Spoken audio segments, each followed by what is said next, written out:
Hello everyone, today we're gonna see how to set up eHome 2K Pro camera. Firstly, download the app from Google Play Store or App Store. Place the camera close to your router to ensure a strong Wi-Fi signal. Plug the micro USB cable into the camera's micro USB port and connect it to the power outlet.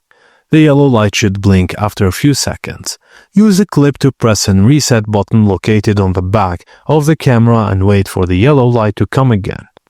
Launch the app on your smartphone. The app will guide you through the process to set up your camera. You will need to connect the Wi-Fi camera to your Wi-Fi network. If you have more than one camera, you can add them. If you need to switch the Wi-Fi network the camera is connected to, follow the instructions, and once your camera is successfully connected to the Wi-Fi, you should be able to view the live feed directly from the app. You can also adjust camera settings and configure additional features. And that's it, guys. Thank you for watching, and please don't forget to like and subscribe for more.